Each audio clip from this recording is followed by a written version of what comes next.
ये सामान्य परिवारों के बच्चे होते हैं, उनको बड़े बड़े सपने दिखाए जाते हैं और उनको ज्यादातर ऐसे होते हैं उनको गुमराह करके लाया जाता है।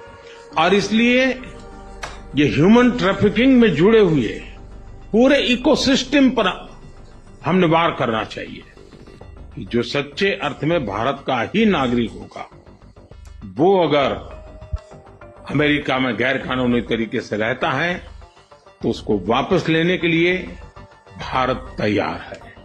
लेकिन हमारी बड़ी लड़ाई उस पूरे इकोसिस्टम के खिलाफ है और मुझे विश्वास है कि राष्ट्रपति ट्रंप भी इस इकोसिस्टम को खत्म करने में भारत का पूरा सहयोग करेंगे। The US is giving a lot of push to curb illegal immigration, and India has been cooperating on this issue.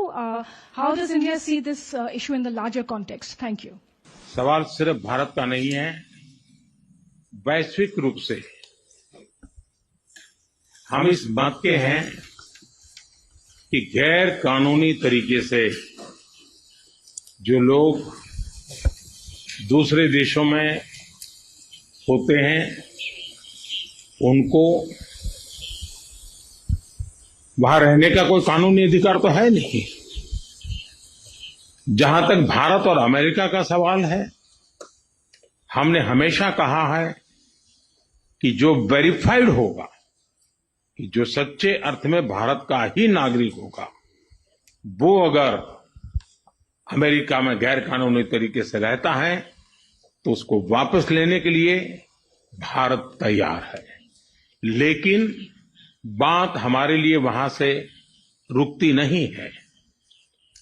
ये सामान्य परिवारों के बच्चे होते हैं, उनको बड़े बड़े सपने दिखाए जाते हैं और उनको ज्यादातर ऐसे होते हैं उनको गुमराह करके लाया जाता है। और इसलिए ये ह्यूमन ट्रैफिकिंग में जुड़े हुए पूरे इकोसिस्टम पर हमने वार करना चाहिए।